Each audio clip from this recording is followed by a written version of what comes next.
Aujourd'hui, dans le cadre du partenariat entre le Festival Désir et la Bibliothèque municipale, on évoque deux romans écrits par des femmes et qui traitent d'homosexualité masculine. On commence, Corinne, avec le sublime livre de Sophie Debert, Les ailes collées. Voilà. Alors, tu dis sublime, hein, parce que je sais que ce livre, il a énormément marqué. Et en fait, oui, c'est étonnant à quel point elle en parle aussi bien. Enfin, c'est... Alors, Les ailes collées, en fait, c'est l'histoire de deux hommes, à la base deux ados, qui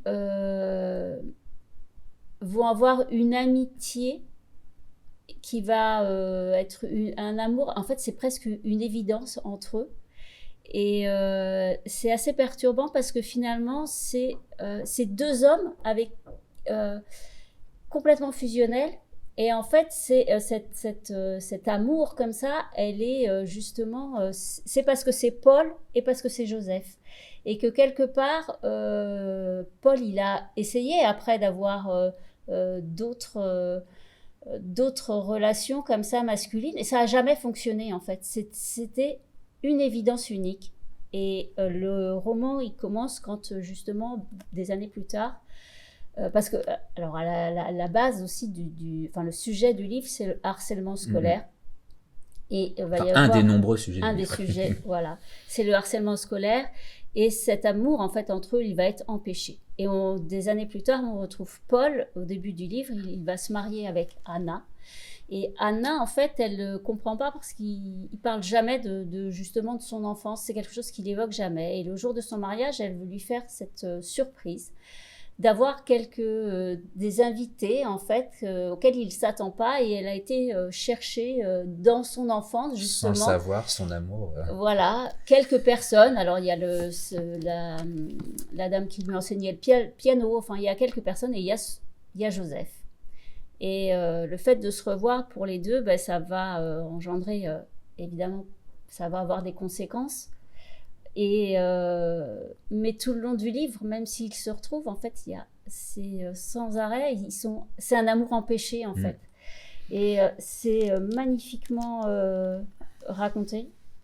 C'est super émouvant. On a envie de leur insuffler. C'est terrible. Il y a des moments atroces dans le livre. C'est assez difficilement supportable pour toute la partie harcèlement. Harcèlement, elle est décrite vraiment. Enfin, c'est très complexe en fait, on voit hein, leur amour. Ce qui est joli aussi, il y a ce manque de communication. Je pense aux parents, à ses parents, à Paul, qui essayent toujours de bien faire et en fait, ça marche pas forcément. On voit des incompréhensions en fait entre eux, mais les personnages, ils sont décrits, enfin les portraits, ils sont super beaux. Et ils ont aussi leurs propres addictions, leur propre fragilité. Et ça, c'est la fragilité de chaque personnage. Je trouve elle est très très belle. Ouais, c'est un très grand livre. C'est aussi un livre sur l'enfance dans ce pays dont on ne revient jamais. Et on voit vraiment l'impact de ce qu'ils ont vécu jeunes sur leur vie jusqu'à la fin en fait. C'est complètement ça fait partie d'eux, c'est lié à leur être jusqu'à l'indémêlable quoi. Et puis il y a quelques jours est sorti le film de Lucas Dont Close, où on voit de jeunes hommes aussi, de jeunes garçons qui sont alors amoureux, très très amis, on ne sait pas, et voilà, et on voit aussi l'impact de ce que génère en fait le rejet de l'autre, ou sans même parler de rejet, juste la volonté de se conformer à une forme de normalité. Ouais, bah, le regard des autres. Et voilà, pour moi c'est un des meilleurs livres de l'année, Sophie Debert. Les ailes collées. Alors moi je vais vous parler d'un livre à nouveau très différent, un livre de Anya Yanagihara. L'année dernière, j'avais déjà parlé de Anya Yanagihara, c'est juste pour le plaisir de dire ce nom que maintenant j'arrive à prononcer. Vers le paradis, son nouveau roman, 4 ans après Une vie comme les autres, qui est un chef-d'œuvre absolu. Alors là, c'est toujours difficile, le roman suivant après un grand succès de librairie, et ça a été le cas pour le précédent. Vers le paradis, c'est un livre incomparable. je n'ai aucun élément de comparaison. Alors déjà, c'est aussi un objet de musculation, 800 pages. C'est 3 livres en un, 3 romans en un.